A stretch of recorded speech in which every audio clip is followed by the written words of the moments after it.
భాగవత పురాణం నుండి తీసుకోబడినది. ఇది విష్ణుమూర్తి భక్తుల గొప్ప కథలను చెప్పబోతుంది. పూర్వం హిరణ్యకశిపుడు అనే శక్తివంతమైన రాక్షస రాజు ఉండేవాడు. అతనికి ఒక కోరిక ఉండేది. అది ఏమిటంటే అతను అమరుడు అవ్వాలని, ఇంకా మొత్తం బ్రహ్మాండాన్నే పాలించాలనే కోరికతో ఉండేవాడు. అతనకు విష్ణుమూర్తి అంటే ద్వేషం. ఎందుకంటే అతని తమ్ముడైన హిరణ్యాక్షుని సంహరించారు కాబట్టి. అతని కొడుకు ప్రహ్లాదుడు కారణజన్ముడు, అంటే దేవుని లీల కోసం భక్తిని చూపించడాని కోసం ప్రత్యేకంగా జన్మించిన వాడు. అతనికి శ్రీహరి అంటే ఇష్టం. అతను శ్రీహరిని ఎప్పుడు ధ్యానం చేస్తూ ఉంటాడు.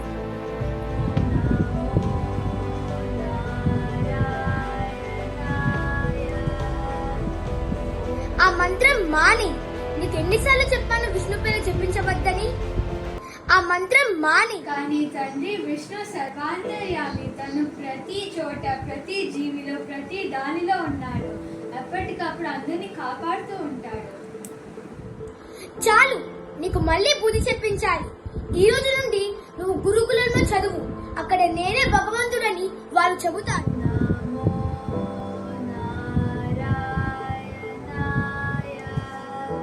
ప్రహ్లాద, నన్ను అనుసరించి చెప్పు. హిరణ్యకశిపుడే గొప్పవాడు. క్షమించండి గురువు గారు, భగవంతుడు విష్ణువే గొప్పవాడు. ఆయన అందరినీ కాపాడుతూ ఉంటాడు. ఓం నమో నారాయణాయ. ఏమిటిది? నీవు నీ తండ్రికి ఎదురు మాట్లాడుతున్నావా?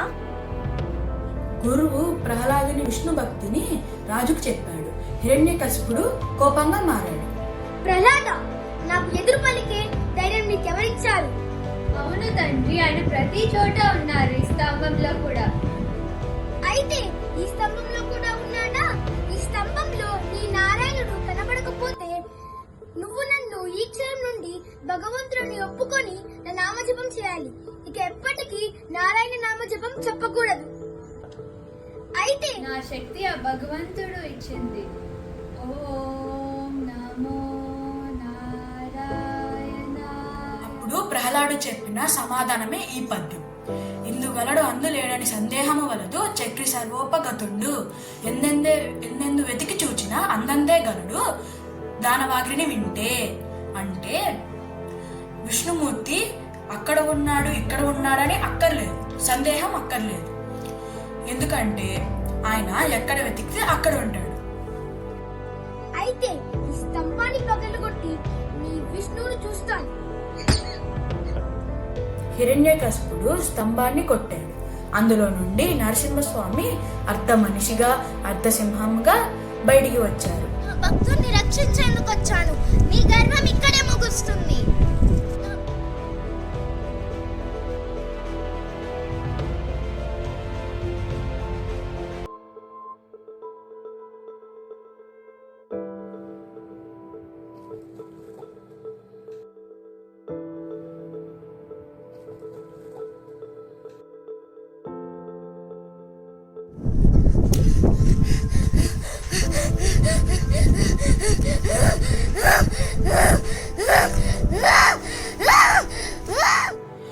నరసింహస్వామి ప్రహ్లాదుని భక్తిని చూచి అతని ఆశీర్వదించాడు. ఆయన ప్రహ్లాద, నీకు ఏమి వరం కావాలో కోరుకో. స్వామి, నేను మీ సేవకుడను. మీ నామ జపం నాకు చాలు. మా తండ్రి గారిని క్షమించి అందరిలో భక్తి ప్రేమ కలిగించి ఆశీర్వదించు. తదాస్తు తదాస్తు, అలాగే జరుగుగాక. అంతేకాకుండా ఒక మన్వంతరం పాటు ఈ భూమిని చక్కగా పాలించు. ప్రహ్లాదుని భక్తి తనను అన్ని విధాలుగా కాపాడింది. ధర్మాన్ని అనుసరించే వారిని ధర్మమే కాపాడుతుంది. ఆ తరువాత ప్రహ్లాదుడు ధర్మబద్ధంగా పాలించాడు. దేవుని ప్రేమను అందరికీ పంచాడు. ఓం నమో నారాయణాయ. ధర్మో రక్షతి రక్షితః. ఓం నమో నారాయణాయ. భక్త ప్రహ్లాదునికి జయము జయము. ధర్మో రక్షతి రక్షితః. ఓం నమో నారాయణాయ. భక్త ప్రహ్లాదునికి జయము జయము. ధర్మో రక్షిత రక్షితః. ఓం నమో నారాయణ. రక్షతి రక్షితః. ఓం నమో నారాయణాయ. ధర్మో రక్ష